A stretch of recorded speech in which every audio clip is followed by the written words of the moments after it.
Hoy nos acompaña Fernando Torres. Bienvenido, Fernando. Fernando está hoy representando a COLAPHI. COLAPHI, pues, la coalición de latinos en Filadelfia, con una importante responsabilidad este año, que ha sido sensibilizar, orientar, informar a los latinos sobre el voto. Bienvenido, Fernando. Gracias, Arianne. Gracias por estar aquí contigo y bueno, gracias por todos los que nos han ayudado en las últimas 3, 4, 5 semanas. Como dices, concientizar al voto latino que salga, que por favor usemos nuestro poder, el poder más grande que tenemos, el poder más lindo que tenemos, los que somos los suertes, los que tenemos ciudadanía, que podemos votar.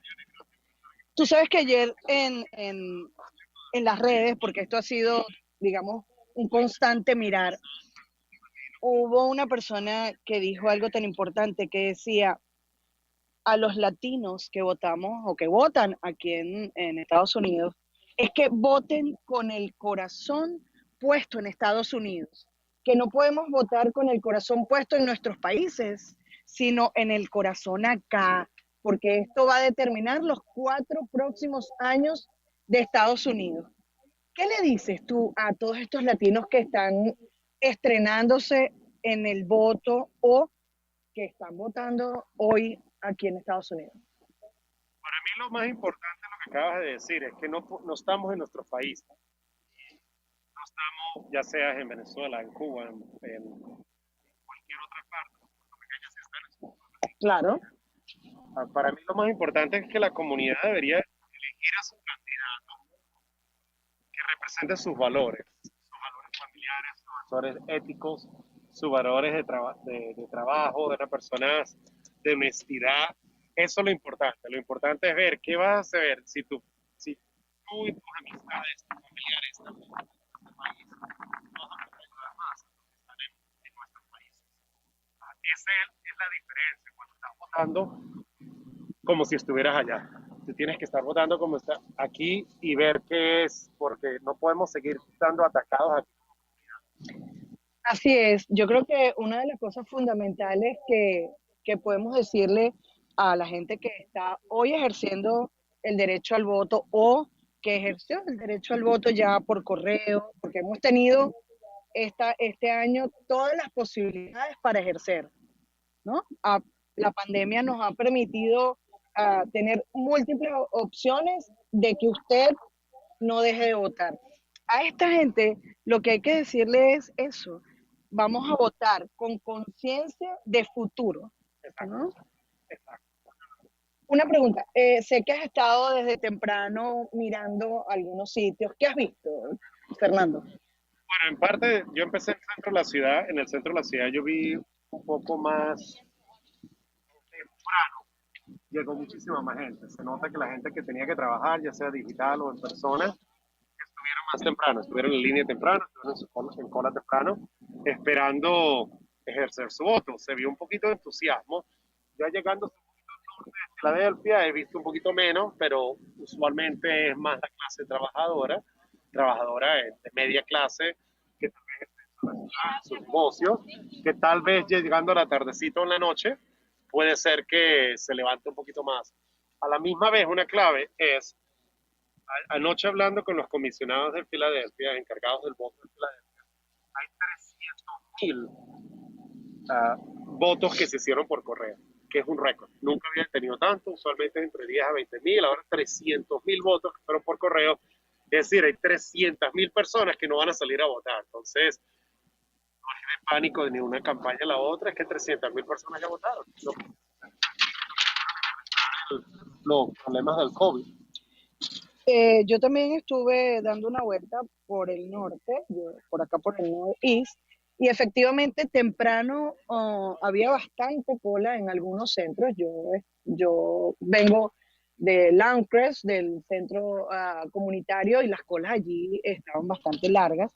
Ahorita nos encontramos en Esperanza College y nos conversaba la gente de Esperanza College que efectivamente esta mañana hubo bastante tránsito de gente, a pesar de que este centro de votación solamente tiene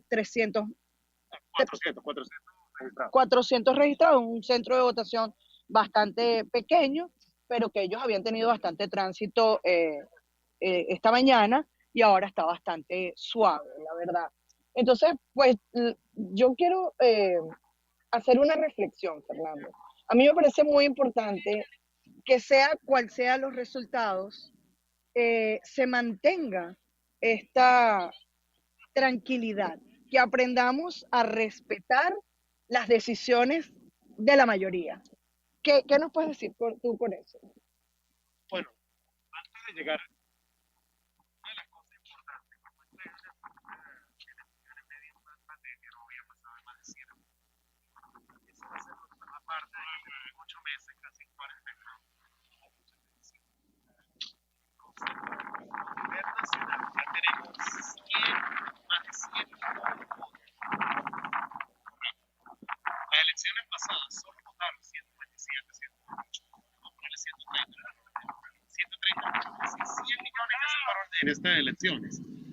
Actualmente están como 250 millones los americanos ciudadanos elegibles a votar. Usualmente en este país solo votan 50, 55% de la gente, tradicionalmente. Esta tal vez va a ser un récord de elecciones. Es decir, que el sistema va a tener muchísimo más votos, aparte son 100 millones de votos por correo que hay que contar, que tal vez no tengan la respuesta rápidamente. Y esa es la clave, que usualmente a las 2, 3 de la mañana ya sabemos el ganador, ya las elecciones. Esta noche van a haber proyecciones en algunos estados, pero no creo que esta noche se va a saber lo que se ya muchos medios de comunicaciones, muchos estados. Aquí el departamento de Pensilvania dijo que lo más seguro los 3 días en anunciar Pensilvania oficialmente. Y esa es la otra clave, que usualmente se anuncian los presidentes en proyección. Usualmente siempre tardan 3 días en contarse todos los votos, pero tradicionalmente las proyecciones ayudan. Este año, con 100 millones de votos papeletas, no van a haber proyecciones que funcionen. No hay porque 100 millones de personas ya votaron. Tenemos que esperar condado por condado, estado por estado, hacer todo su conteo. Y tal vez van a haber reconteos para asegurarse. O sea, eso significa que la expectativa va a estar en otro nivel.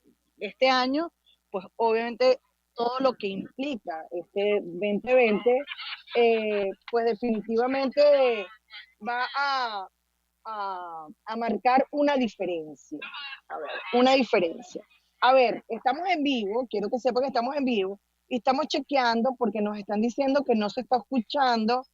Quisiera la gente del control, si me pueden chequear, porque okay, nos están diciendo que no se estaba escuchando. Ok, a ver si alguien que esté en línea nos dice si nos están escuchando.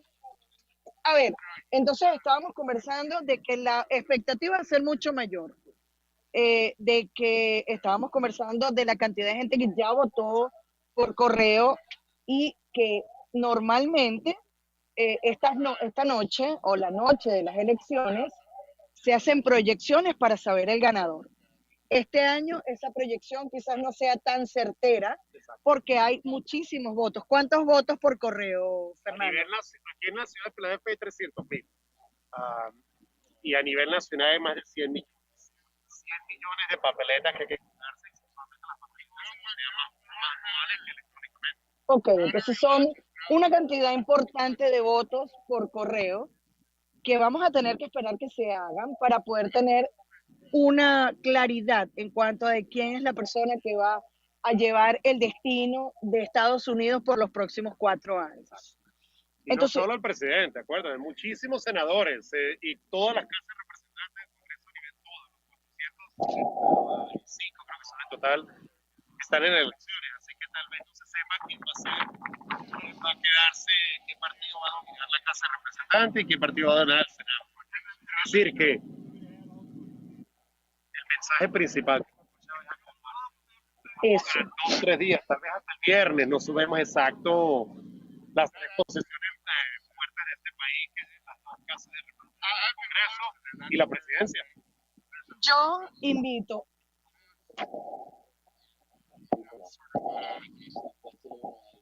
Él lo tiene. No, él tiene 1 y yo tengo 1. ¿Me escuchas? La idea principal es de los 300 millones de ciudadanos, 350 que vemos, 250 millones podemos votar. Usualmente son 120 millones los que votan. 130 millones creo que fue en total la elección pasada, pero ya hay 100 millones de boletas por correo. Eso es lo más importante, 100 millones que hay que contarse. Así que paciencia, paciencia, paciencia es la cosa más importante en la que tenemos que estar preparados. Sí, Filadelfia ha pasado días bastante movidos. Filadelfia ha tenido días de mucha incertidumbre, de mucha zozobra. Así que yo invito a la población de Filadelfia a mantener la calma, a esperar los resultados con toda la paciencia necesaria, a respetar, sea cual sea el resultado. Si no es de su agrado, pues no importa. Usted tiene que respetar lo que estamos viviendo o lo que se va a vivir a partir de estos próximos 4 años. Las opciones están claras. Yo creo que la gente está votando esta vez con una mayor conciencia. Creo que la pandemia, Fernando, corrígeme, nos ha abierto un canal de conciencia diferente a otras elecciones. Exacto, eso es la parte digital que tuvimos que todos aprender rápidamente. Cómo adaptarnos al mundo y a la misma vez, bueno, vamos a hablar del voto. Tenemos que adaptarnos, votar por correo, votar anticipado. Aquí en Filadelfia, bueno, en el estado de Pensilvania vienen las dos opciones. Y ahora votar en persona. Tenemos que ser flexibles y a la misma vez, bueno, las elecciones van a durar un poquito más de lo normal. La pandemia nos ha enseñado a ser flexibles en todos nuestros trabajos. Bueno, los que tenemos empleos, tenemos que ser flexibles para ajustarnos.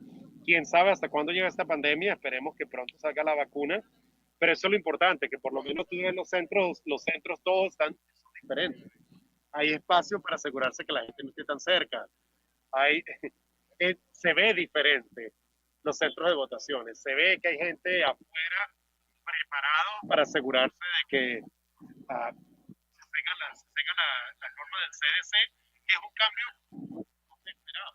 Claro. Que adentro está gente preparada para estar limpiando cada vez que alguien pase a votar, a limpiar todo, y mascarilla. O sea, que si tú estás viendo esto, bien sea a través de PhillyCAM, a través de las redes sociales, y aún no estás decidido porque tienes miedo de salir, todos los centros de votación están acondicionados con las normativas del CDC para que usted ejerza el derecho al voto de manera segura. Eso es importantísimo. Exacto. Eso es lo más importante de todo. Estamos todos preparados. Nos preparamos, la ciudad se preparó, el Estado se preparó, el país se preparó para que esta elección 2020 usted pueda ejercer su voto de la forma que haya escogido, pero lo importante es que lo haga. Ahora cuéntame algo, Fernando. En cuanto a los latinos, que es lo que nos interesa en este momento, Atrévete es una plataforma importante para la comunidad latina. ¿Cuántos latinos están votando?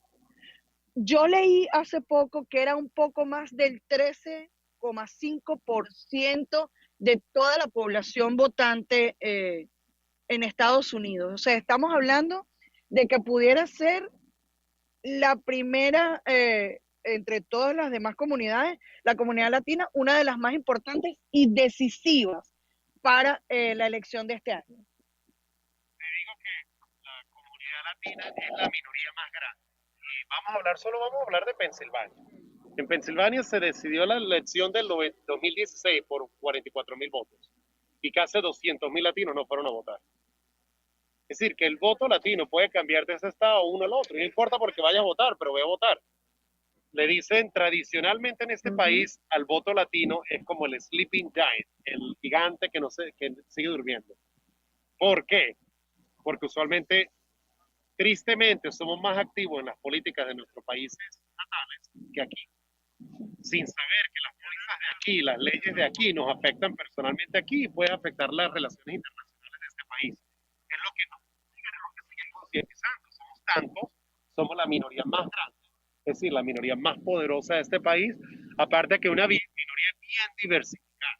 No es que somos parecidos, somos extremadamente diferentes la minoría que existimos y tenemos que despertarnos. Te digo, como dices, más de 300.000 latinos podemos votar aquí en Pensilvania este año. Hay una comunidad puertorriqueña que llegó después de los huracanes María a nuestra zona, a la zona de Filadelfia, a la zona de Reading, que son las zonas más grandes de las poblaciones latinas, que si ellos empiezan a ejercer su voto, podemos cambiar el rumbo de Mira, yo quiero chequear que nos estemos escuchando, porque estamos en vivo, obviamente estamos aquí en Esperanza College y queremos saber si todos ustedes nos están escuchando, si nos pueden hacer el feedback a través de las redes sociales, sería genial para poder saber.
I'm a city employee, so I can't do elections and talk in the midday. But if something comes up with the councilman, I'll put on that hat for the sake of the listeners.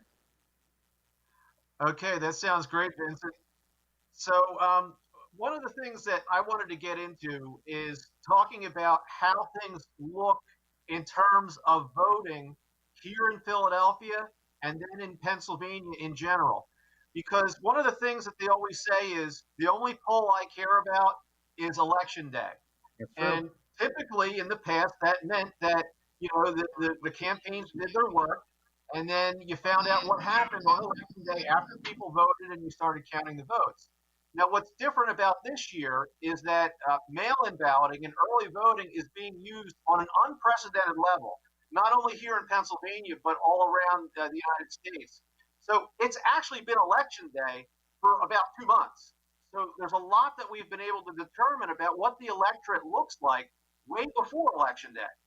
So one of the things that I wanted to get into is some numbers. So I just wanted to jump to you real quick, Vincent, and get your take on that, and what your sense is of the use of mail-in balloting and what the turnout looks like so far based upon early returns.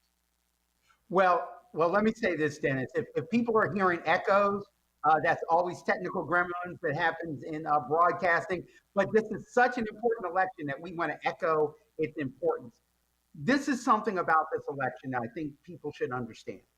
In most parts of the country, they have been doing early voting or mail-in voting for years. So it's not new to most people across the country.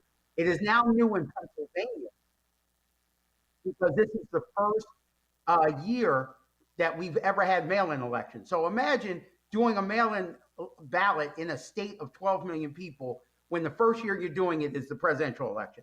Now, Dennis, I came during the primary and said that the mail-in balloting in the primary was going to kind of be a test run for election boards across the state to see how they'd handle it, to see what kind of problems they might have, what things they can fix. Well, the primary was like half of the voters that are going to come out today. So this is when the system is really going to be tested. Now, here's the interesting thing for most listeners and most viewers. We've already had 120 million people vote in America already, either through mail-in ballots or early voting in states.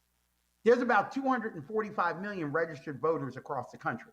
So we're already at 50% before we even hit today. Let's assume you get another 25%, because national presidential elections usually have about 65, 70% voter turnout. Now in Philadelphia, 400,000 people have already returned their ballots before they even started counting at 7 o'clock this morning. So the vote count has actually started in Philadelphia from people who have gotten in mail-in votes. So that's about 400,000. Since the lines have been long, super long, around the city today, I'm going to estimate that we're going to get about another 300 to about 350,000 people that actually vote in person at polling places. So that'll take us to about 750, 800,000 voters. Now, only in 2016 rather, I think in the general election for president between Hillary Clinton and President Trump, only about 707,000 people actually cast ballots. So we're going to have more people cast ballots in this election in Philadelphia than cast it in the November election in 2016. The key to a Biden victory in the state is how many votes he gets out of Philly, right? I'm telling folks right now, Donald Trump's going to get 100,000 votes out of Philly. He got 100,000 when he ran for 2016. I see no reason to think that that's not going to be the same number. The key is Hillary Clinton got about 545,000 votes in 2016. How many votes does Joe Biden get? He needs to do really well in Philly. His people would like to see him get 750,000 votes out of Philly. Because if he got 750,000 votes out of Philly, that could counter the other parts of the state where he's expected to lose. I tell people, think of the state of Pennsylvania as like a box, right? The right side of the box is the eastern part of the state. Okay, that's where Philly, the suburbs are. Then you've got the central part of the box, which is the Republican T, which is, they always go Republican, very red. And then you've got the other side of the box, which is, I guess, on your left, which would be Erie, Pittsburgh, those kind of areas. Donald Trump's going to do well in the center part of the state, right? He'll probably do well even in Scranton, where Joe Biden was raised. But the key is he's got to get enough votes from the other parts of the state to counter any red wave in Pennsylvania. And I truly think whoever wins Pennsylvania wins the election. Yeah, with 20 electoral votes, Pennsylvania is a huge prize, and they really need it as pathways. It's really important to both campaigns. So I think we are going to be the focus of a lot of attention both today and in the coming days as they continue counting the votes, which we know is going to take days as opposed to a regular machine count of votes, which usually was done within that night. So, Vincent, related to what you're saying about the voter turnout and how important it is, I just want to break down some numbers that we have from the PA Secretary of State. So, just for some perspective, and you had mentioned it before, the total turnout in 2016 in the presidential election between Hillary Clinton and Donald Trump was 707,000, a little over 7,000 votes that were cast here in Philadelphia for both candidates. So the number of mail-in ballot requests was almost 437,000. So if everybody in theory voted that requested a ballot, 52% of the total that was accrued in 2016. So that is an enormous amount of people that are using vote by mail. And in the primary, we saw it was 50%, just a tad over 50%. And now in terms of mail-in balloting requests, it's up to 62%. So we'll see how many of those come in. And we actually know some numbers. We know 400 have already come in, Dennis. So that's a lot. The fact that you still have 37,000 mail-in ballots that haven't been returned. Usually in Philadelphia politics, you don't have 100% voter turnout with anything.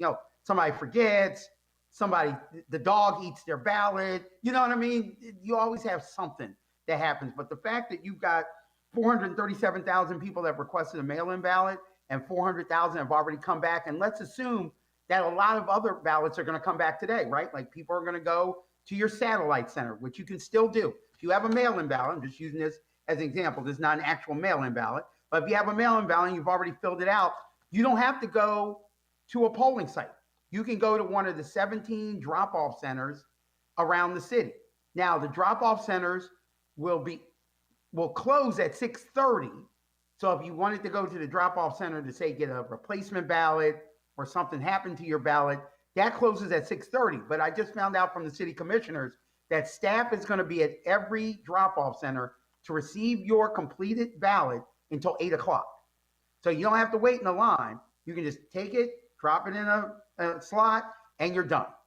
Now, if you go to a drop box that looks like a large green postal box, excuse me, my sources are calling me. They're going to be open until 8 o'clock as well. But at 8 o'clock, they're going to lock the actual drop-off boxes. So there's still ways to vote. But if we've got that many people doing mail-in ballots, and then we're going to have a huge line around the polling places of 400,000, I think we could have 70 to 75% voter turnout, which is not unusual in a presidential election. And this presidential election, we could have 80% in Philadelphia, which is unheard of. And that's happening during a pandemic. Yeah, and I think what's really important for people to realize at this point is the fact that I looked at some numbers as of the end of yesterday. So as of the end of November 2nd on Monday, the number of outstanding mail-in ballots here in Philadelphia was almost 95,000. So that's about 22% or 1 in 5 of all mail-in ballots are still outstanding. And the majority of those are going to be Democrat mail-in ballots. So what you said, Vincent, about people, taking the opportunity, it's still not too late. You can fill out your mail-in ballot, and then you can take it to a drop-off box. You can take it to the city commissioner or representative at a polling place, and you can still get it in. It's a little disconcerting that in an election that was decided by 44,000 votes statewide, that Philadelphia alone still has about 95,000 ballots that are outstanding. Now that may have gone down, you know, as this day has gone on, but I'm just saying going into election day, that's what we were looking at. Let's say this. People have a tendency in politics to wait till the last minute, right? They just are. Americans are procrastinators by nature, right? So it's not unusual that you've got people that wait until the last minute. But here's another thing I want to explain to people who are listening. If you have a mail-in ballot and you decide that you want to go to a polling place and vote, okay? You have to bring your mail-in ballot with you. All three parts of the mail-in ballot. So you got to bring the outer envelope, the one that has the barcode on it. You've got to bring the inner part, which you would put the ballot, and importantly, the ballot, right? So you have to bring all three with you. And then you have to tell people that I want to exchange my ballot.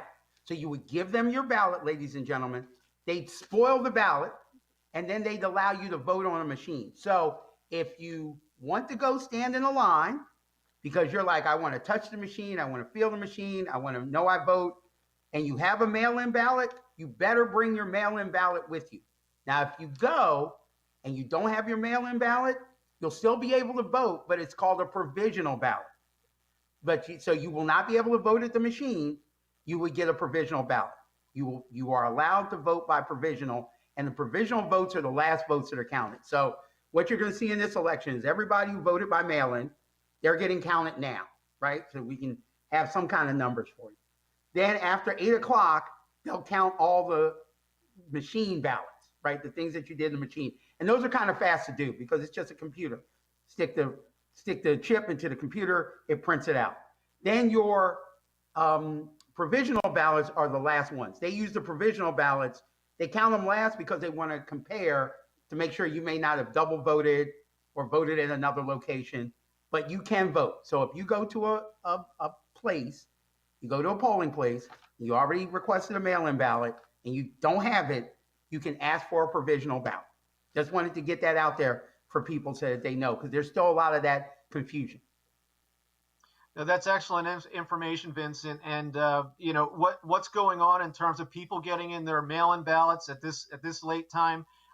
It's important not only in Philadelphia, but it's important extending out of Philadelphia into the Blue County suburbs. So when I look at the same statistics for outstanding ballots in areas that are also, you know, very Democrat friendly and presumably Biden voters, if you look at Bucks County, they still have 24% of their mail-in ballots that are outstanding. If you look at Chester County, they're doing a lot better. They're at 17%. But then if you look at Delaware, Delaware is way behind. They have 33% of their ballots outstanding. That's almost 50,000 ballots. If you look at Montgomery County, they're doing well, you know, comparatively, but they're still at 20% that are still outstanding. And again, like I said, with Philadelphia, we're at 22.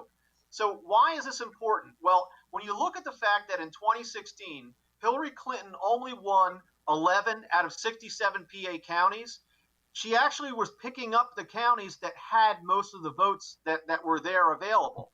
So, for instance, those 11 counties as a percent of all votes cast in 2016 was 53%. So over half of all votes cast were in these 11 counties that all went Democrat for Hillary Clinton. So in terms of her percentage in these 11 counties versus what she got elsewhere, she got 67% of all her votes from just these 11 counties. So it was really important for her to drive up the total there, and it's going to be really important for Joe Biden to do the same. So when you look at the advantage that she had in these 11 counties over what Trump had in these 11 counties in 2016, she had an advantage of 789,000. She clobbered him by 25 percentage points in these 11 counties. So that includes Philadelphia and the ring counties, but it also includes other places in the state like Allegheny County, which is near Pittsburgh. It includes Center, which is like upstate New York, upstate Pennsylvania, where Penn State is located. You have Dauphin County, which is Harrisburg. You have Lackawanna and Monroe, which is the Scranton-Wilkes-Barre area. So when I'm looking at these numbers, we see the areas that Hillary Clinton did great in 2016 and that Biden is going to need in 2020 still have issues with outstanding ballots. In some cases from 20 to 33%. So that's something that, as we were talking about Philadelphians needing to jump forward, we're also going to need to see that statewide. And Dennis, I tell people all the time, numbers are important in politics because they tell you trends, right? And if I'm a Biden person, that's a disturbing trend, right? That people haven't gotten their mail-in ballots if I'm in the collar counties. It's traditional for Democrats that win statewide in Pennsylvania to only do well in like 15 counties. Like you can win Pennsylvania if you win like 15, 16 counties, right? Former Governor Ed Rendell did it. Democrats do it all the time. So they get the big places. They get Philly, they get the Philly suburbs, they get the places that you talked about. Altoona, Lancaster, Western Pennsylvania, Pittsburgh, and maybe some of the outside counties, parts of Erie, that kind of thing. But that's what's critical, because I'm telling you, I think Donald Trump is going to do incredibly well in the rest of the state. And you're right, in 2016, that's what he did with Hillary Clinton. He would go to like Montour County, right? And there might be 10,000 voters in Montour County. Donald Trump would get 9,500 and Hillary would get 500, right? Another thing that would be helpful for Joe Biden is if in those red counties, he got at least 30%. Let's say he gets 3 out of every 10 votes in a red county. Just the math shows that he can't win. He being Donald Trump couldn't win Pennsylvania. So I tell people this, I still think Pennsylvania is a toss-up. I know that the polling says that Joe Biden is leading, but polling has been wrong. I've covered Pennsylvania a lot. I've been in those small towns where Trump is huge, and they're going to come out and vote. They're going to vote heavily, just like I think people throughout the country are going to vote heavily in this election. But I definitely think don't underestimate the suburban and middle part of the state. Don't underestimate that. Dennis, I'm going to let you do this because I have to take this call, so I'll be right back. Okay, no problem. So yeah, since Vincent talked about polls, I wanted to give some perspective on that because a lot of people are distrustful of polls. And they looked at Real Clear Politics, is this website that covers a lot of election stuff. And it does averages of a lot of polls to try to come up with a number that they think a given candidate has an edge and may win by in the election. So in 2016, I believe the Real Clear Politics average was somewhere around 3 or 4 for Hillary Clinton. So that, of course, was a big surprise to people when Donald Trump barely edged her out in 2016. So what I did was I went back to those polls and tried to pull out what were the most accurate ones for Pennsylvania. And here's what I found. So the Susquehanna poll was one that predicted Hillary +2. And then as a result, the actual result was Trump plus 0.7%. So they were pretty close. And then Trafalgar was another one that had Trump up 1.9. So that was actually an outlier that had him with an edge in the state instead of Hillary Clinton. But again, it ended up he was at 0.7, which was pretty darn close. And then there was this big data poll where they predicted Trump to be 0.6 ahead, and he won by 0.7. So big data really killed it in 2016. So they did really good jobs on that. And then Insider Advantage, they also they predicted a Trump win by a similar margin as big data. So what is that telling us if we look ahead to 2020? Well, all 4 of those polls are giving an edge to Donald Trump right now in 2020 over Joe Biden. Susquehanna, Trafalgar, Big Data, and Insider Advantage. The most accurate polls for 2016 are all giving an edge to Donald Trump to win Pennsylvania again over Joe Biden. So that's something where if you look at polls, what I've tried to do is push aside some of the ones that created noise and gave us that big surprise about the result in 2016. But what we're seeing is that they're all saying it's going to be close again. So, the idea that, these polls that have Biden up by 8 and 5 and 7, those are not credible when you look at past history in the state, and when you also look at who was the most accurate in 2016 and what are they saying now in this election. So that's why it's important. Getting back to what we were talking about before, Vincent and I, it's important to get those outstanding mail-in ballots to your election officials in whatever way you can, because that's a lot of votes that are left on the table. I'm back, Dennis. Sorry, I'm still dealing with the. See, I'm still on the phone. I'm like those sports commentators. I'm getting you accurate information as things develop. So I just wanted to handle that with what's going on. The councilman I work for, Councilman Kenyatta Johnson, who represents the 2nd Councilmanic District here in Philadelphia, which includes the airport, the Navy Yard, parts of Center City, parts of Point Breeze, parts of Grays Ferry, and Southwest Philadelphia. He's a ward leader, so he was talking to me, giving me some inside information about how lines are long. So I want to make sure that we have the most accurate information. So as you were saying, Dennis, people need to get their, right now, you're either going to vote or you're not going to vote, right? And we have more ways than ever in Philadelphia history for you to get your vote in. If you have a mail-in ballot and you haven't filled it out, sit around the coffee table and just fill it out. The front part of the ballot is the presidential election, the auditor general race, the state reps races. But do me a favor, ladies and gentlemen, flip it over to the back, because that's where the ballot questions are, right? There are 4 ballot questions on the ballot. There's a couple, I can't call for people to do anything for a ballot question, but most ballot questions in Philadelphia pass. And, the ballot questions are very important. And they are just basically yes or no ballot questions.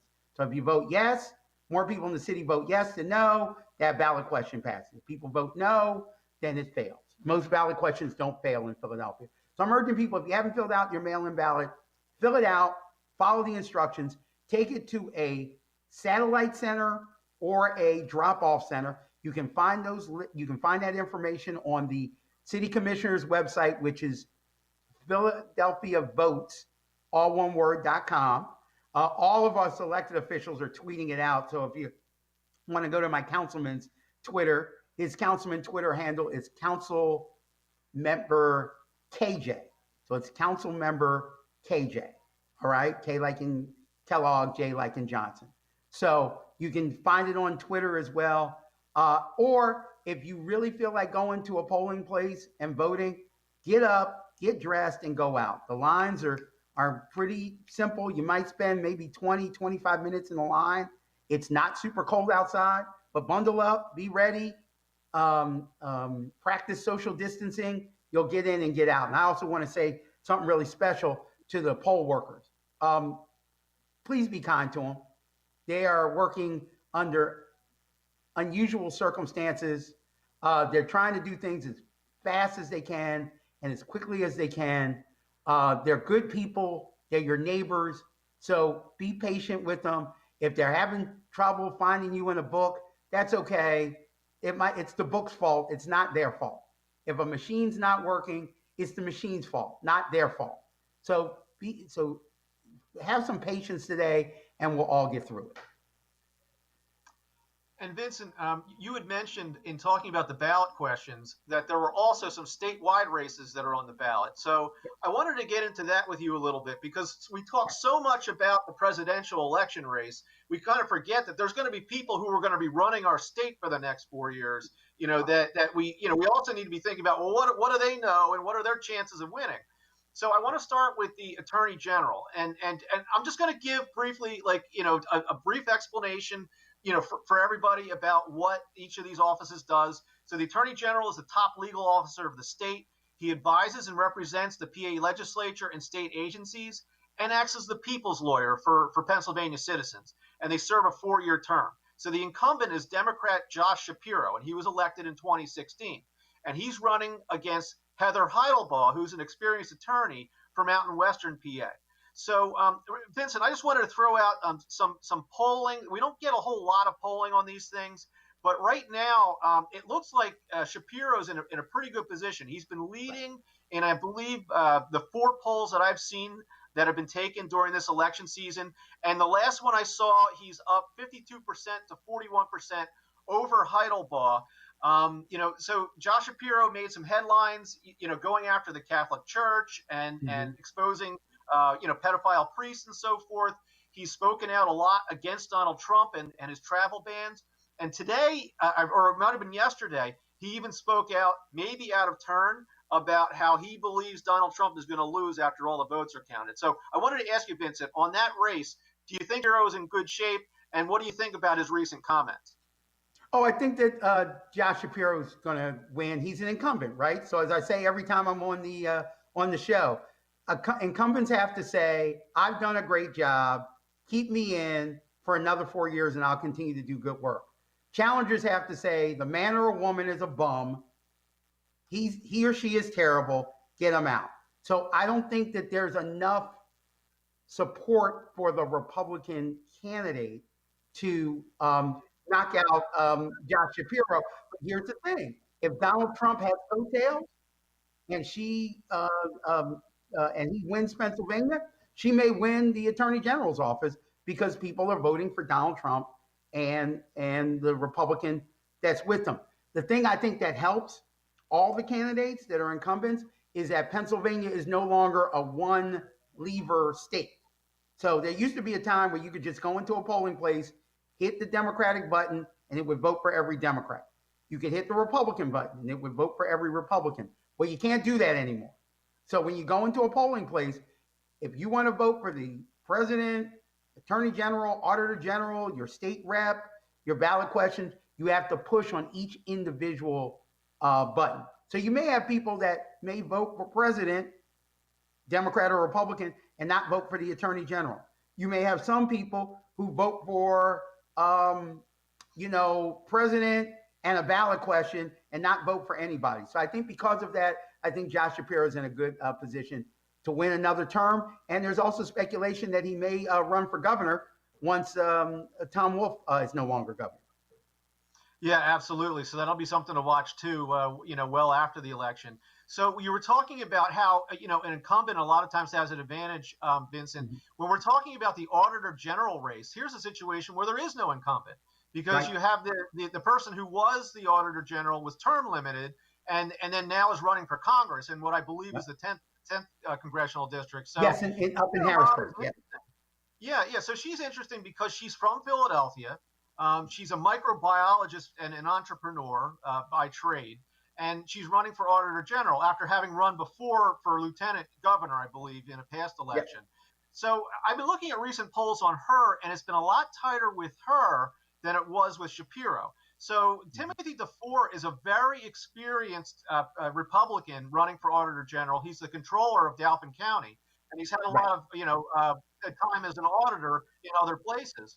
So he's been keeping it pretty close, and he's a rare African American candidate, on the Republican side. So I'm wondering, what do you think about this race? I think that I'm going to look at the polls here on Ahmad. DeFore was keeping it within like 3 or 4 percentage points, and the most latest poll has her up by 7, so she may be pulling away a little bit, but it's not comfortable. What do you think about her chances? Again, she doesn't have the advantage of incumbency, but she will have the advantage of getting a lot of votes from Philadelphia. Well, her key is going to be, like all the candidates, they're going to latch on to the top of the ticket, right? So it's basically every piece of literature you're going to see with Nina Ahmad is going to be like, vote for the President Biden.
state Senate as a heavy Republican lean, and it still has a slight lean to the Republicans, for the House. And I think the biggest reason is, even though Democrats are very competitive in bluish type areas in the state, for the state House, the problem is that there are Republicans upstate that are competitive, against Democratic incumbents. So it looks like, bottom line, the Democrats definitely have a chance at the state House, but it's an uphill battle, at least according to the Cook Political Report.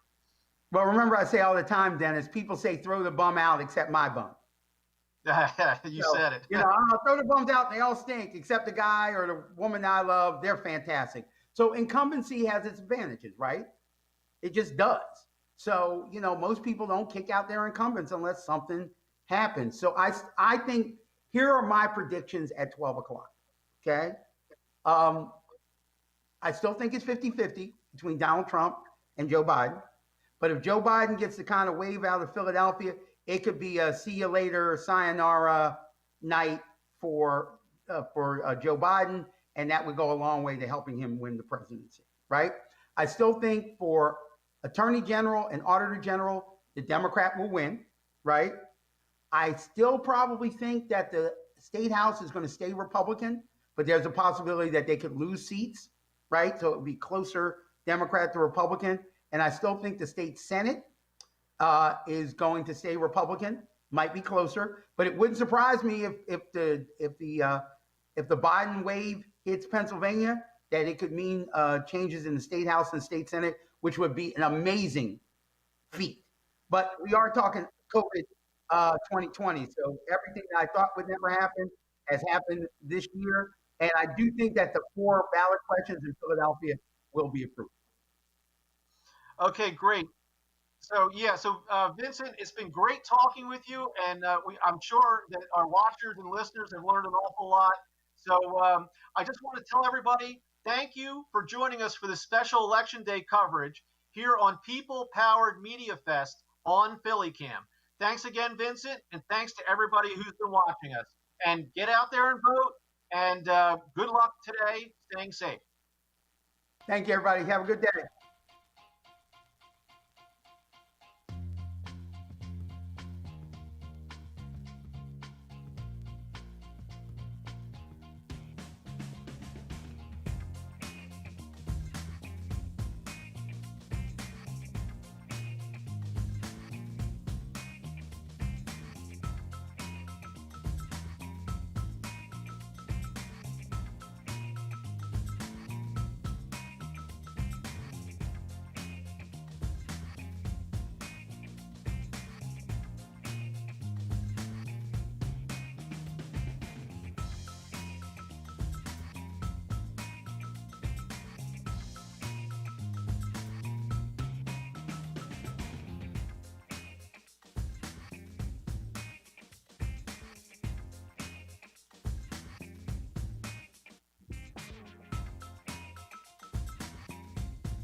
And we're the ghouls next door. Hi. Welcome to the Ghouls Next Door with live election coverage. Yeah. We're doing it. Yes. Time. We're here. Yes, definitely a stressful time. 2020, that's what it means to vote and exist in this world right now. For people who don't know who the Ghouls are, we are a media analysis show with a horror lens. So we explore different topics and the horrors of them, and also loop them back to horror films and, dissect those as well. Given the state of what 2020 is, it made sense that we would talk about the horrors of elections. So today we're going to talk a bit about some of the challenges and what makes this race kind of scary and stressful for a lot of us. I hope that you all are going out, you're voting, you're getting your provisional ballot if you are challenged in any way for voting at the machines, that you're dropping off your mail-in ballots, and that you are, exercising your right to vote and try to make a change in this time. So we'll talk about some of those things, and we're also going to be exploring the film Purge Election Year, which is the third in the franchise of the Purge, to talk about some of the challenges with film in representation, which is, also translated to the real world, and how certain groups of people are being neglected or not counted as much as the rest of the population. So we will talk about facts first, and then we'll dive into film. So I'm going to hand it over to my co-host, Kat, to talk to us about some really cool and also scary election challenges. Yeah. Can y'all hear me okay? Everything good? Cool. Yeah. So the election's scary in that there's a long history of voter suppression. There's a long history of trying to silence individuals. And some of them could be taking place today while you are at the polls. So if you're running into problems, there's actually a number you can call. It's 866-hour vote, or 866-687-8683. Essentially, you can ask some questions if you're at the polls and someone gives you some trouble and you're like, I don't know if I have the right to do this, and they can answer that for you. But yeah, voter suppression has been happening for a minute. I feel like that shouldn't be surprising to people, in the fact that America in general has suppressed the majority of its population to benefit cis white men, and to keep the patriarchy in check. They're like, how can we keep this going? This benefits a specific group. Let's just keep that group happy. Everyone else sad. What's the best route to that? And there's a lot of things. Specifically, you'll probably see, depending on where you are at, the voting rules are different for every state. So you could live somewhere, move, and then have no idea what your rights are in terms of voting, because it's really different state by state. And honestly, who you get when you are at the polls. So who is the person behind the table can also kind of impact that, as well as folks who are standing outside trying to dissuade people from entering. Gabe, I feel like you told me the story about the lady who was like, just go home and mail them. And it was like, there's a day left to do that. Don't go home. Stand in line. It sucks, but vote, man. But I have a short list of restrictions that basically are put on to voters to make sure that they don't get out there. So if you are falling victim to this, it's good to know what they are. A big one that we've seen the ACLU fight a bunch of times, but actually does exist in a lot of places, are voter ID laws that basically are exactly what they say they are. They require an ID at the polls. 7 states in the country have strict voter ID laws, while lots of others have more loose ones, and it's been fought as a rights violation because photo IDs are not something that everyone has. I know I only have a passport. I don't have a state ID. And if you don't have a state ID, you can actually be prevented from voting. And it's actually said that it reduces the amount of voter turnout by 2 to 3% points, equaling tens of thousands of people. And to have an ID, you also need a place of residence. And so with Philadelphia having a large unhoused community, it means that some of them might not have those IDs as well. For sure. So you're basically eliminating anyone who is homeless, anyone who is experiencing, the kind of less spoken of homelessness, which is going from house to house, but you don't have a permanent residence of your own.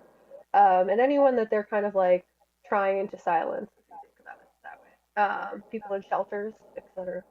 There's also Mhm. lots of registration restrictions that is one of the most common forms of voter suppression. Basically, documentation that people don't just carry around. Like, I don't know about you, but I don't just carry around my birth certificate with me to prove my citizenship on the daily. I'm not just like, I got that really important document in my pocket so that it's really easy to lose.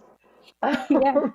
So it's basically you've seen a lot of politicians, specifically Trump and other Republican candidates, specifically call out this whole voter fraud theory.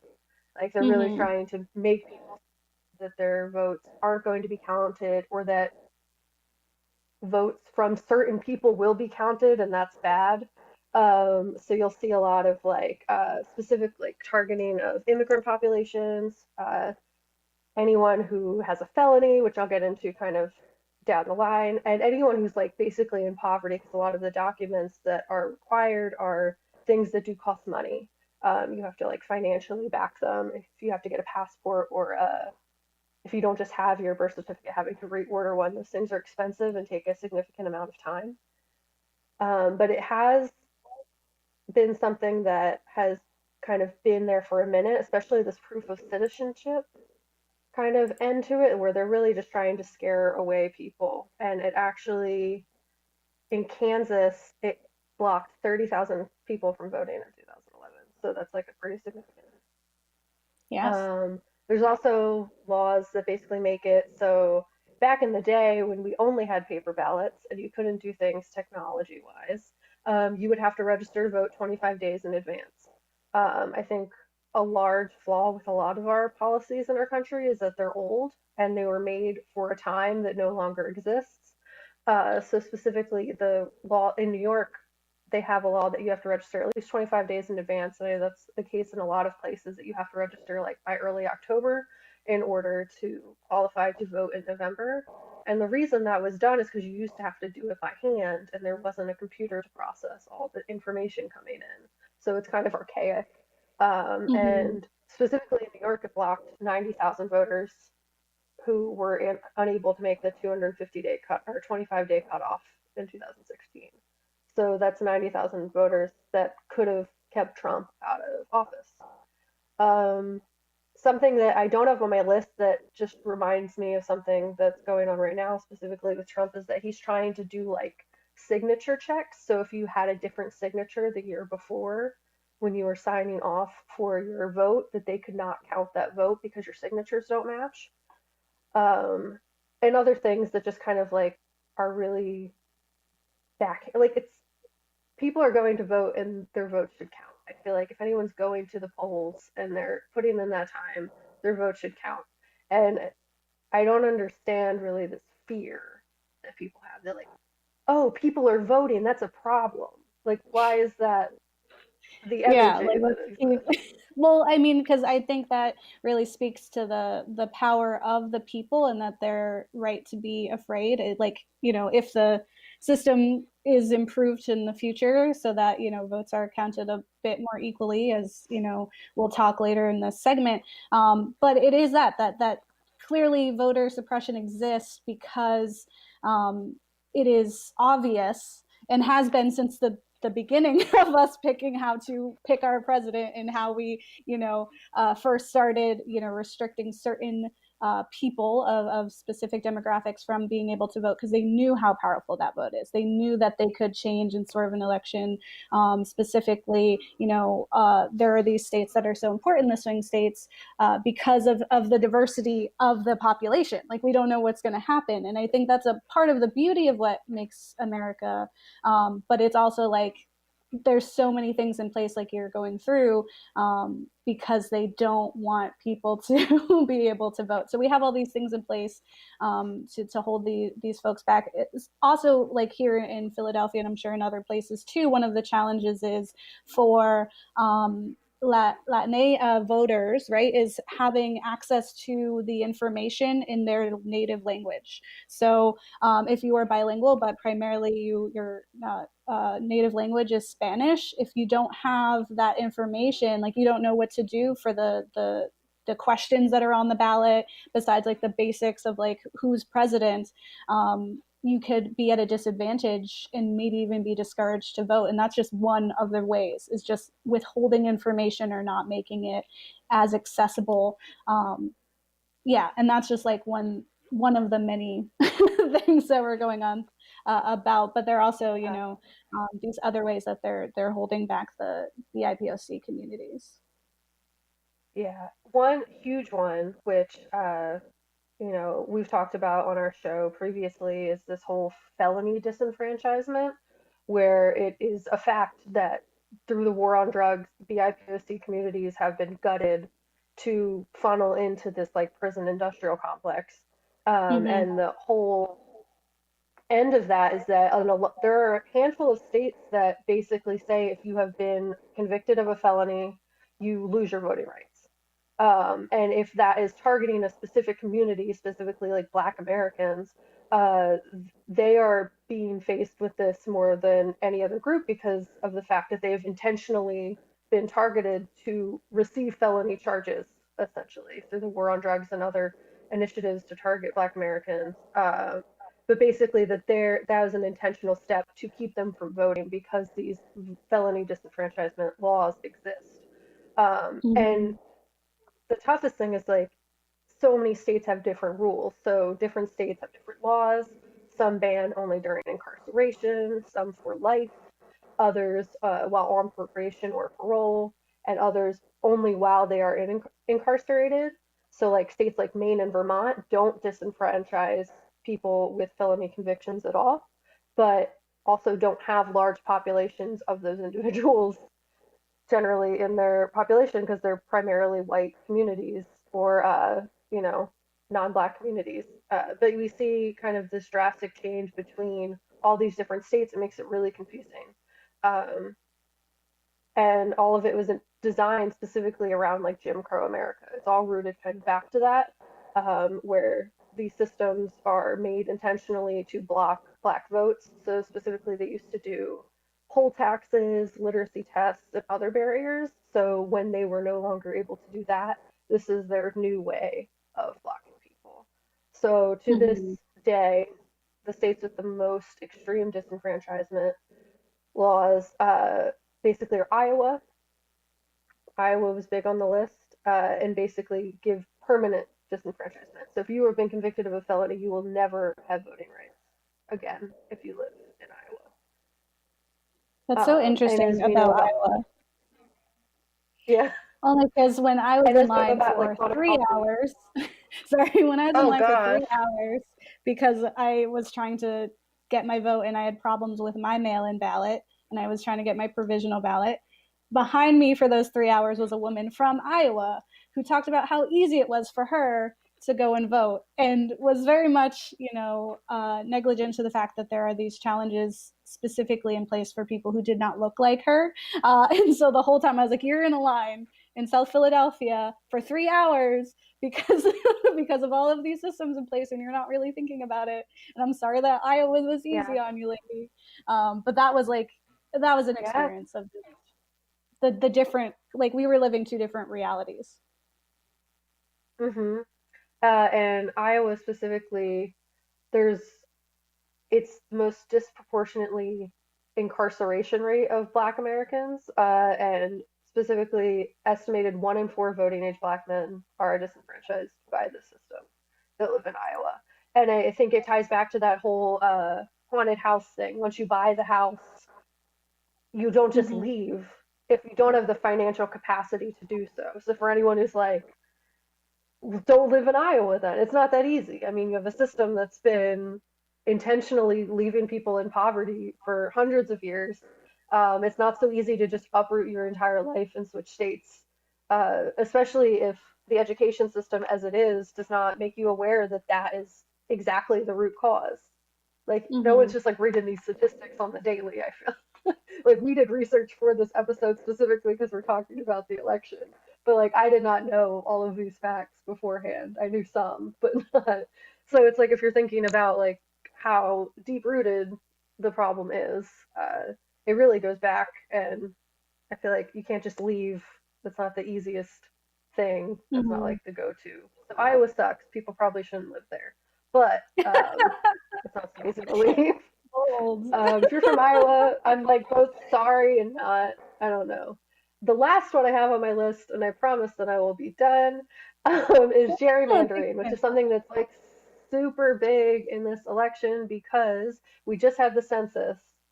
And the census is what redistricts areas to decide like how much voting influence they have, how much financial benefits they receive, how much funding for education, healthcare, public services, public works they get. And something that the Trump administration has tried to do and has failed at doing, luckily, but is always kind of a threat from the Republican candidates, is this adding a question, because the census is aimed to include everyone, citizen, not citizen, doesn't matter. If you live here and are like participating in life here, like you need services and you need to be counted in the census. So the Trump administration is trying to add a "Are you a citizen?" question, which I feel like I remember seeing when I filled it out, but I could be misremembering. I don't remember. But the ACLU actually blocked it, which is good. But it's kind of something that comes up every census, that people are trying to put that back on there to kind of take power away from the districts that do have large immigrant and honestly like non-English speaking communities, because they want to like put fear into them by being like, oh, if you mark that you're not a citizen on this form, now we know where you are. ICE is such a big thing in this country that's like terrifying. They literally have children in cages. So I think the census has like a lot of threat to it, especially if you include that citizenship question. It means much more than I guess like some white lady in a place that doesn't understand things would know. You know what I mean? Like it's just like you don't really understand the weight if you've not experienced it, but people need to. Because essentially it takes all voting oomph from that area, because it says that your population is less, and we know how messed up the electoral college is. It's all totally based on population, and if you're not counted in the census and you're not counted in redistricting, essentially you don't get that number of a person included in the overall count of humans that would go towards how many seats you get in the electoral college, which is already a flawed system. Yeah. So it kind of all ties together. Luckily, the ACLU again was able to stop that from happening, but it's something that's kind of like an always big threat. And I think just the census in general, like people are scared to fill it out because of ICE's like huge presence in this country, how terrifying and very real, like the violence and danger that they present is. So I feel like it probably did hinder census participation, despite the fact that the citizenship question wasn't on there, just because it's not, as you said, Gabe, like the language translation isn't there. And it really depends on where you are, because I know in Philly I did receive a Spanish written out copy with my ballot, but I know that probably doesn't happen everywhere. It really kind of depends on the area that you live in. And there's probably lots of places where that is not included and people kind of just don't have the information they need to. Yeah, it's like it's a mix of lack of information, but it's also there's many intimidation tactics happening, like what we saw with the Trump supporters, in their all of a sudden they can be on the highway, right? But before, blocking the highway was a big deal. But yeah, I think there's a lot, and it really does stem to a fear that if we did count all votes, that our democracy would look a little different, because like we said from the beginning, it was like the electoral college is put in place so that certain votes count more than others. Obviously, I mean that's where we got the 3/5 compromise, right? Is that we didn't want to count these people as full people, which is wrong. Why do we hold on to things that were so like blatantly connected to this? And I think similar to what you said about the 25 days and looking back to paper ballots, there's a lot of systems that we still are upholding that are archaic and were brought up at the time with the founding fathers in a different like world, right? Like that was before people had information that was readily available. Like you had a lot of populations who were uneducated and couldn't read and couldn't make, you know, fully informed, educated decisions. And we also had people who weren't fully free or consider that. Like we live in a time now, luckily, that, you know, I can vote as a brown woman, but that was not always the case. And so we've made changes. And I think we need to continue to do that if we want to see a future, because right now the way that the system works, it really is forcing us to be a two-party system, which, as someone who did vote for Bernie and has been a Bernie fan for this whole time, really felt like, you know, we don't have it in our system that allows for any third-party candidates. Like that, it is impossible with the Electoral College to get enough votes to even matter. And so then it really makes it that, you know, our votes don't matter at the end of the day, right? So, you know, kind of in a breakdown of the Electoral College and why it's unhelpful, I found this super helpful video for especially for someone like me who it takes a lot of like repetitive information for me to understand politics quite often. So I'm always just like, thank you for, you know, dumbing this down, explain it to me like I'm 5, Reddit thread, you know. But there's this great YouTube channel called Above the Noise that is super informative, and they explained, you know, that California gets 55 electoral votes for 37.3 million people, which means that's about 1 elector per 680,000 people in California. Whereas Wyoming gets 3 votes for 568,000 people, so that's 1 elector per 189,000. So people feel, and reasonably so, that a vote in Wyoming counts far more than a vote in California. And keeping in mind that 1 in 8 people that live in the US live in California, which is why traffic is awful there. But it's absolutely absurd that we're still kind of holding to these policies that made sense to the founding fathers during that time when they didn't have the population sizes. They had no way of knowing that the world would look the way that it is. And there's a lot of archaic things that we talk about on our show, specifically, you know, tying back to classism and capitalism and just the inherent racist systems that we have in place in America. But I think one of the issues is the Electoral College. And there's no way that we could get rid of it completely. And it wouldn't necessarily fix all of our problems. In fact, it would probably make it worse for some rural areas in America that would then get neglected, and because, you know, they would pander to the larger populated areas. And also we would, you know, need a constitutional amendment for that. And that's like, what, 2/3 majority Congress, 3/4 state approval. We haven't agreed on a thing in a while. Yeah, I don't see America coming together to fix it up. So, and that's why, you know, the little votes that we can do, and so that we can shift the power in Congress and in our states to hopefully get to a place where that conversation can even be had, is what's important. Like, I know that a lot of us feel like our vote doesn't matter and that, you know, it's a waste of time. But I think the big part of it is like, one, you do have to vote, or you should vote if you can. There's so many people who can't.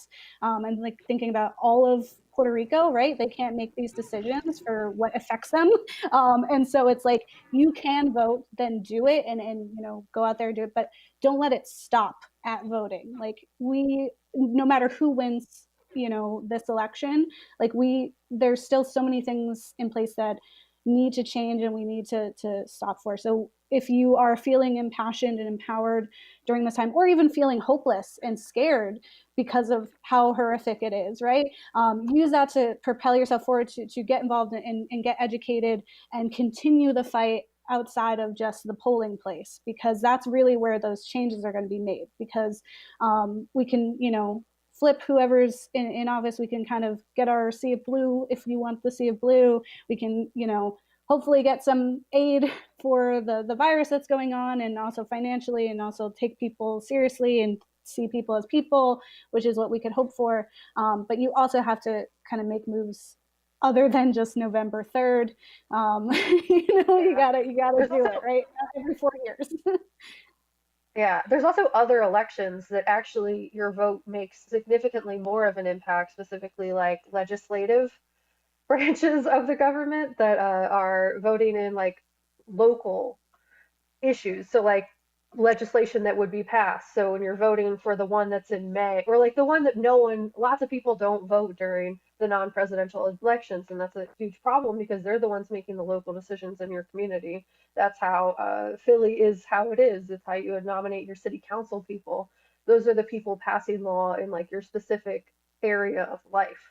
So that one, if anything, if you don't feel like your vote matters in a presidential election, it will matter in a local election, because those are things that definitely directly impact you, especially in the horrific end of if we got 4 more years of Trump, that things will be decided largely at a state level. So you need to know what's happening in your state government. You need to know what's happening in your local legislative government and city council and city itself, because that's the people that will be making these big decisions on gay marriage and uh, abortion rights and women's rights and all of that. So make sure you vote in the other ones too. I've only ever missed one, is what the voting Yeah. mail card told me. And I was like, what was I doing? I was like, oh, I lived in New Jersey. Okay. It was a temporary. Yeah, absolutely. So this is a part of, PhillyCAM's People Power Media Fest, which, as if you're a listener of the Ghouls, you know that I love PhillyCAM. It is a part of my heart and soul. And the People Power Media Fest is created as our way to kind of celebrate our community, but also educate and inform and empower our community through media, right? Which is what we always strive to do. Specifically, this series, What's at Stake, which is closing out this evening, was featuring, our PhillyCAM members who talked on their shows about like what is at stake, what is going to be affected, like what are we really voting for, right? And so at the end of the day, it's exactly what you said. It's what we've been covering this whole year and being very vocal about, right? It is, that Black Lives Matter, that we need to stick up for our LGBTQIA community, especially now that, Amy Coney Barrett is up there.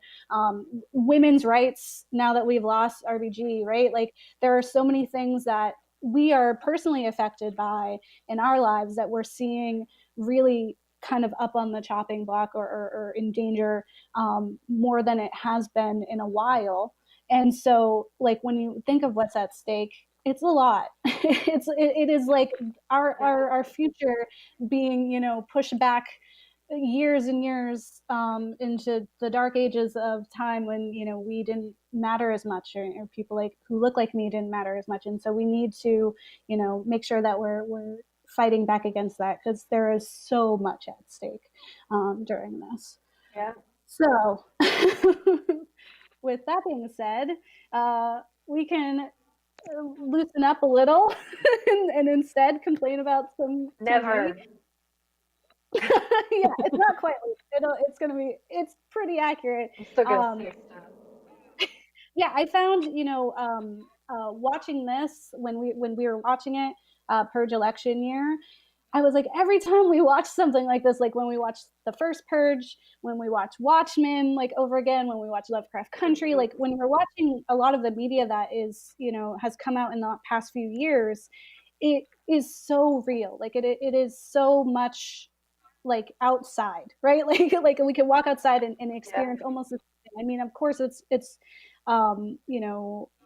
overdone and it's crazy because it's horror, but it is so real. And I think in the past few years, this was from 2016, so this was the first time we were staring at a potential Trump presidency, right? And had no idea that this is what would come of it. But our media has really, horror has always been a vocal piece about what us as a society are afraid of and what we're confronting. But I feel like in recent years, we've been very, very obvious about what those horrors are. And it does tend to be those things that we said are at stake.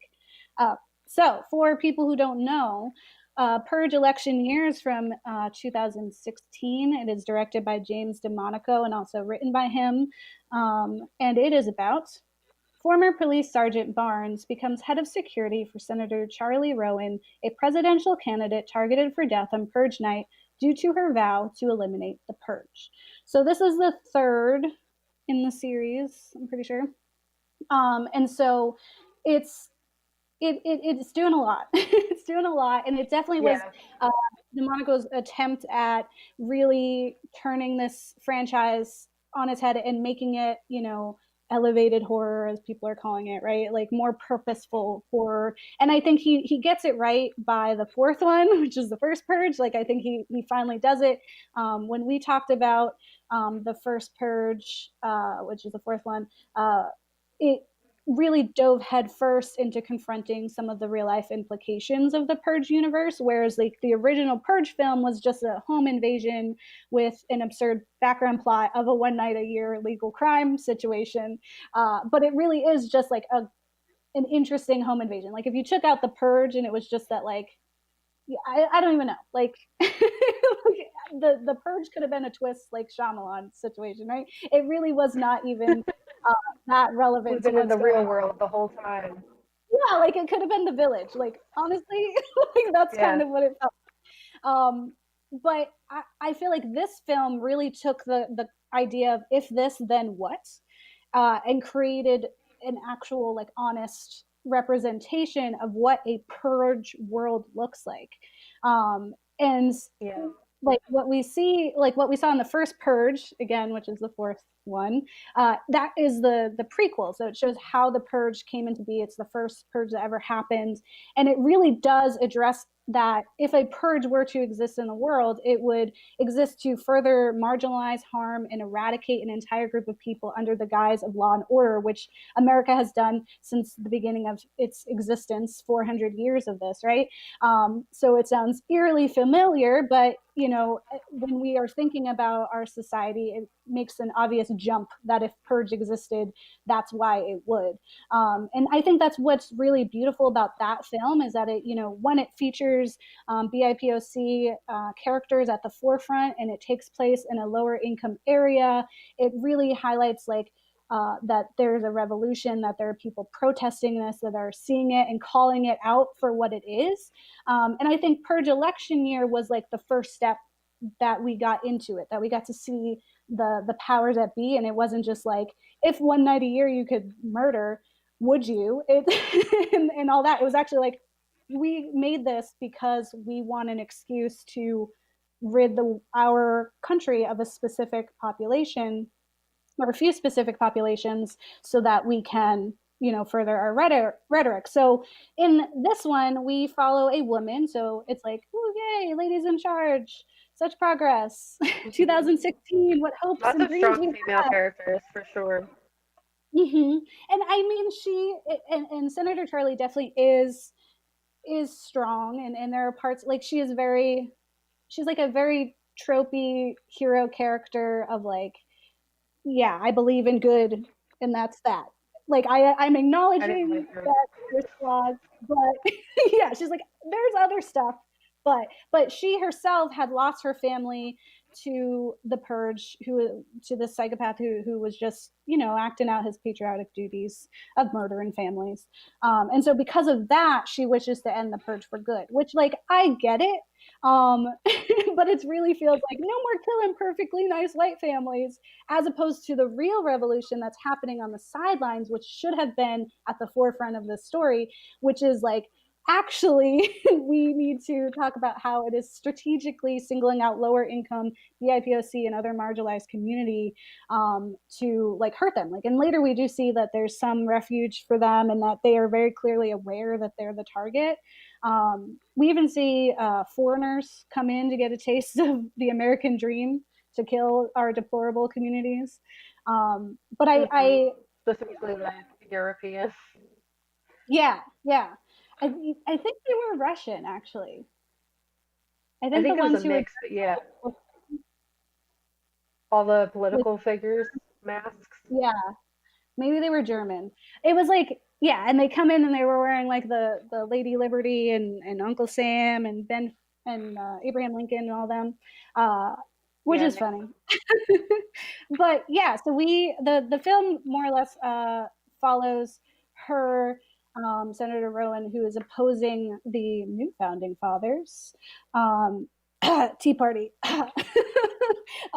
And their old-fashioned, racism, white supremacy, blatant fascism. There's a lot of Nazi imagery everywhere, and like it is not pretending to be anything else.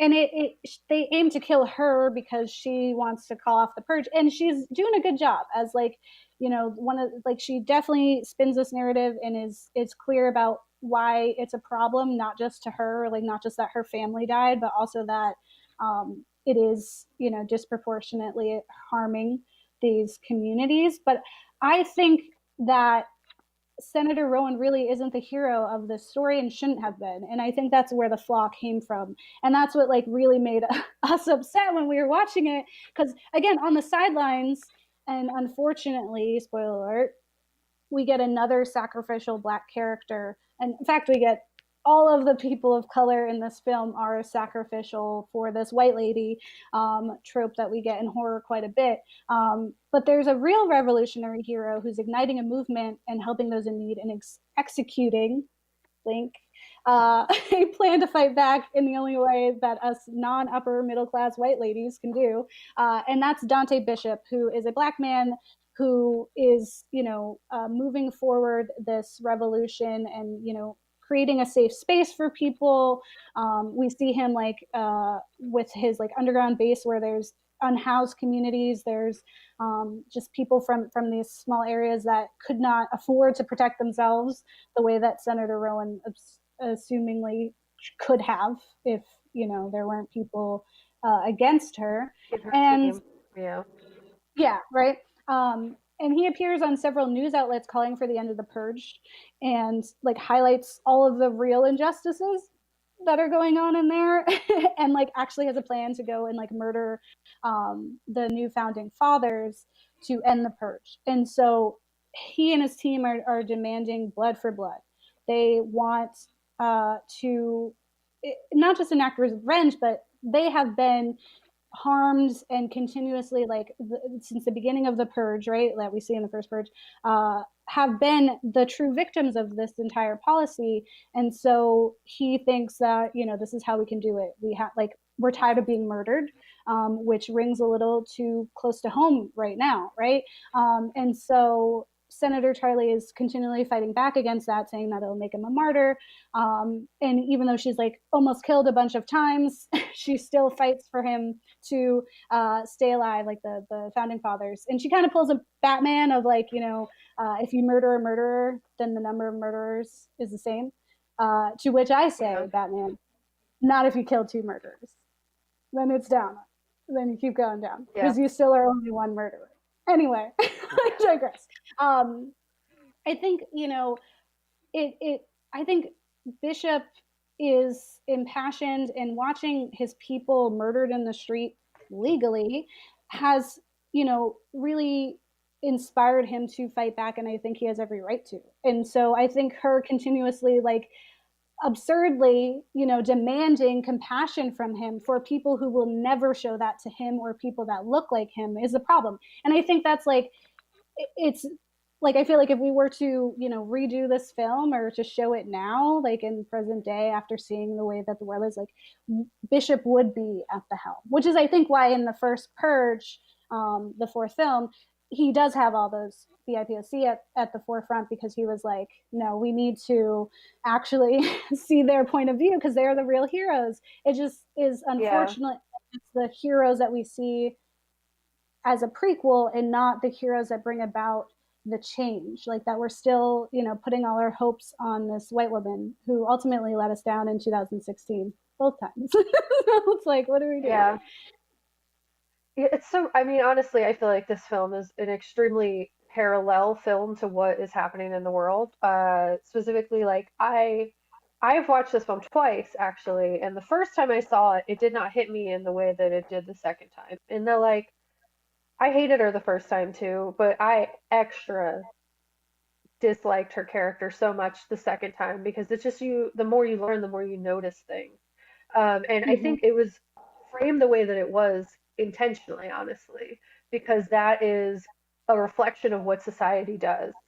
They pick their favorite white person who fits this mold, in the Democratic Party or whatever, to be the candidate. And it's like you have to pick. I hate to quote South Park, but between like a douche and a turd sandwich. Like as John Mulaney recently said, you pick a rich white old guy, and he's the president, and he doesn't like his impact is less monumental than the parties underneath of it, like the people in Congress, in the House of Representatives. He is a figure that represents what the population that has maintained power for a long time. So you get this whole their Trump in the film is this like really over like zealot, religious zealot, clearly racist white supremacist dude who's a bumbling idiot when it comes to talking in public, who kind of just repeats the same slogans, same things every time, which is literally like watching TV now. And you have this candidate who is the only choice because there are no other choices that have been allowed to the people. Yeah. This woman is the only choice to end this awful thing, but is only the first step. And she is by no means the hero. The entire time I'm not like, I don't want her to die, but I need her to like act like she knows what a threat is, because she is not acting like that at all. And the fact that she knew that she could, but the fact that she knew that she could be in a bunker and chose to not because of how it would look to the public is like, that is your privilege right there. You could have been protected. You chose not to do that, and instead to put people's lives at risk who you claim are the people you're trying to protect.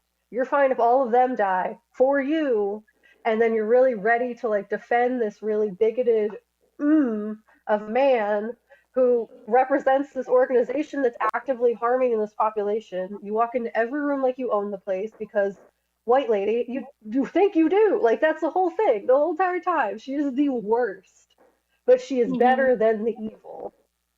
Like, that is the only reason that she is considered the hero. She is just like not the worst thing.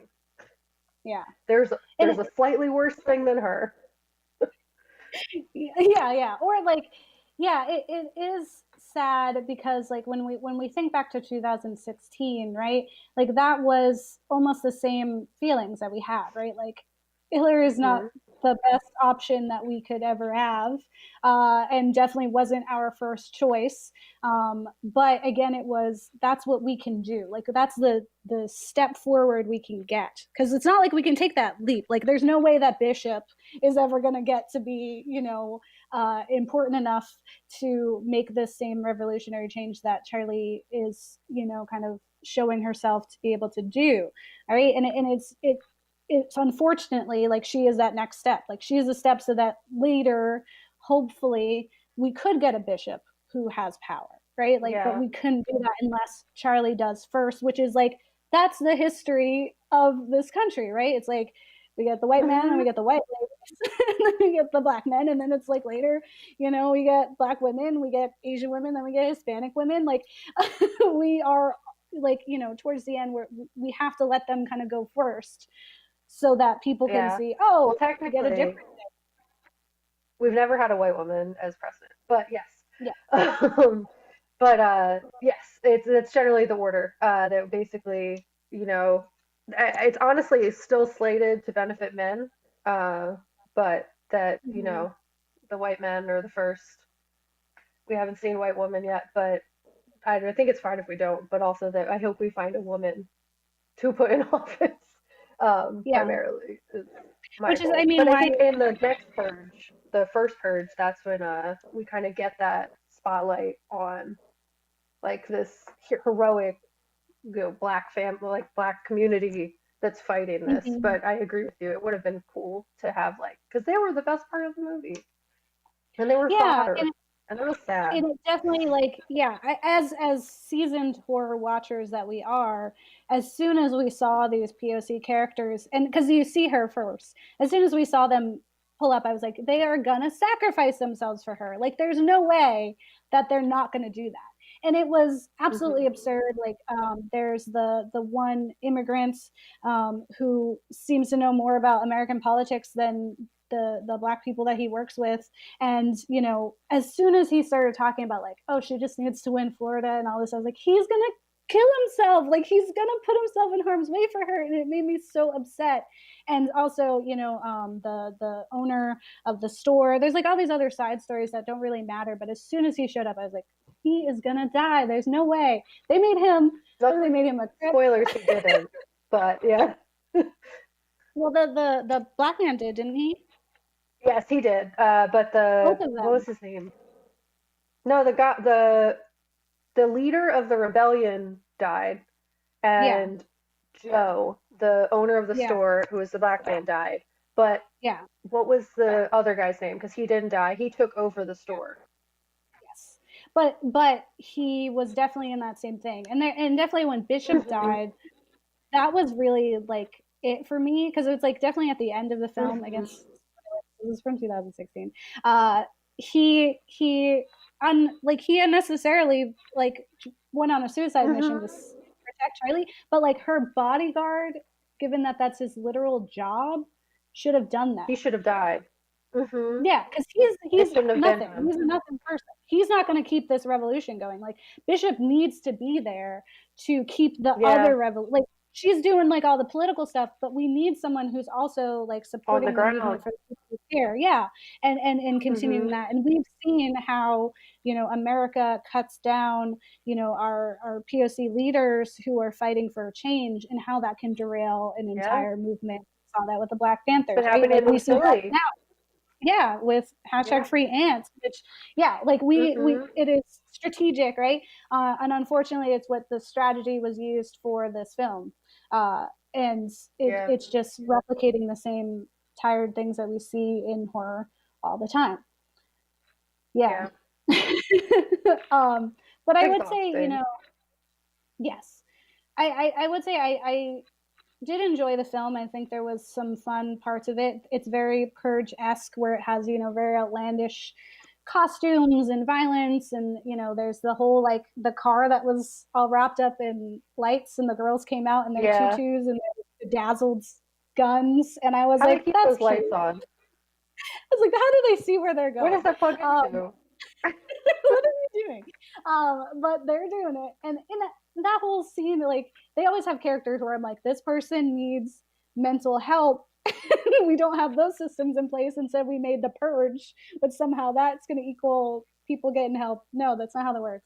But yeah, I think it is a fun film. I think it is really real right now. It does hit very close to home with what is going on outside our doors, which seems to be happening a lot with media, which is like, I'm happy to see that. I'm happy that we're getting media that isn't afraid to kind of say those things. And I hope that, you know, if we get more purges in the future or other things like that, that we can continue to be so deliberate.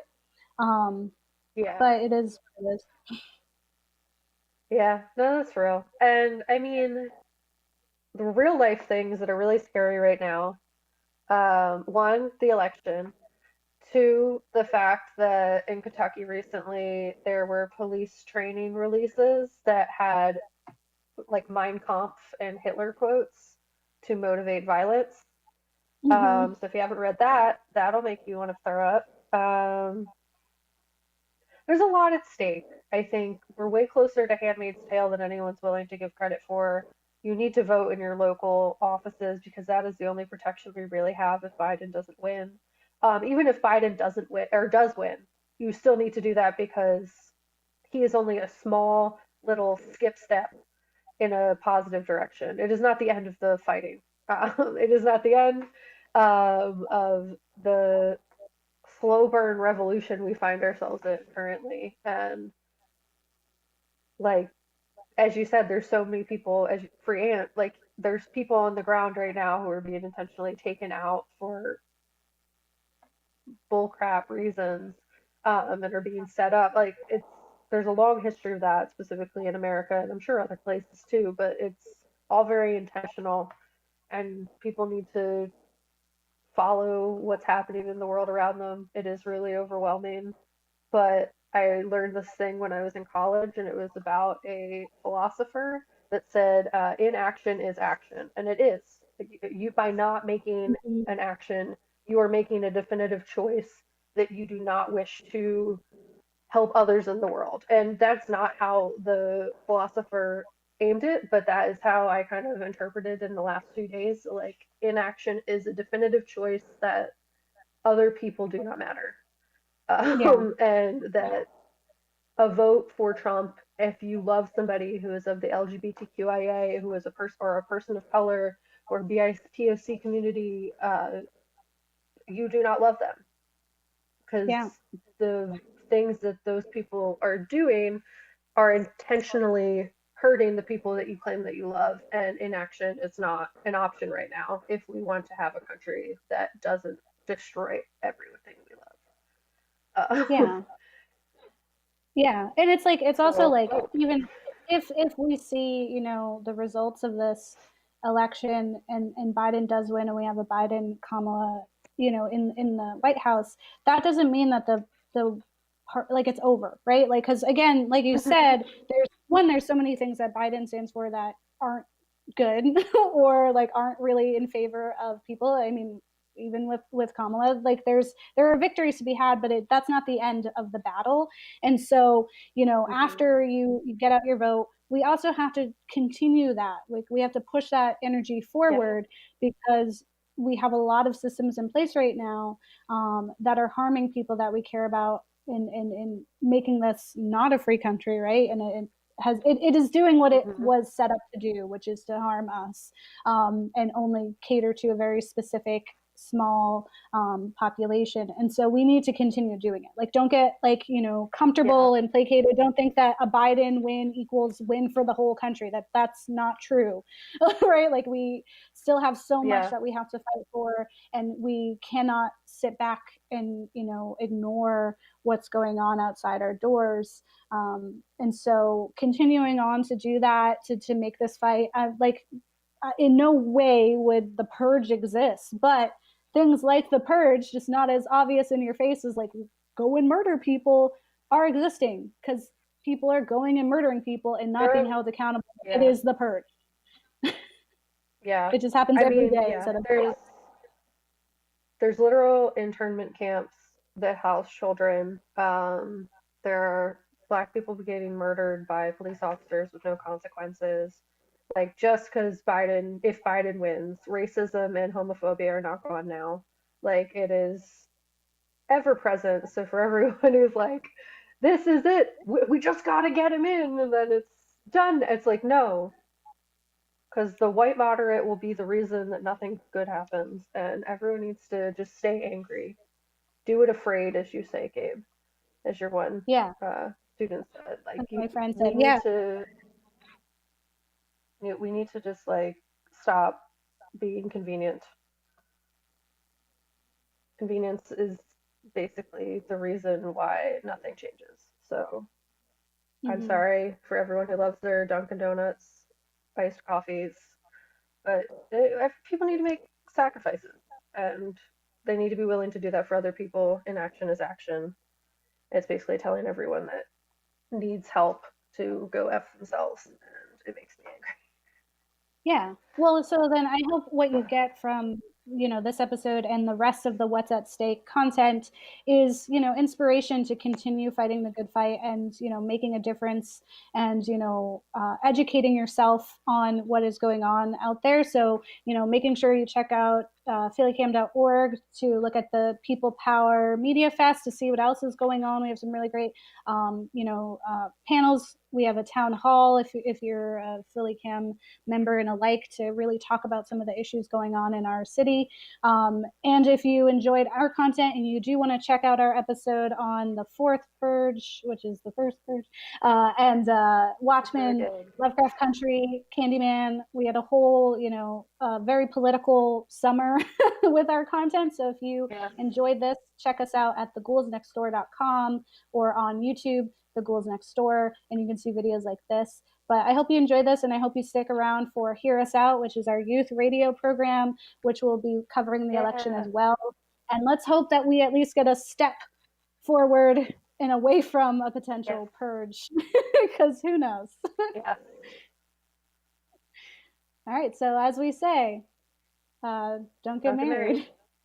Delete your kids. So weird out of context. Yeah.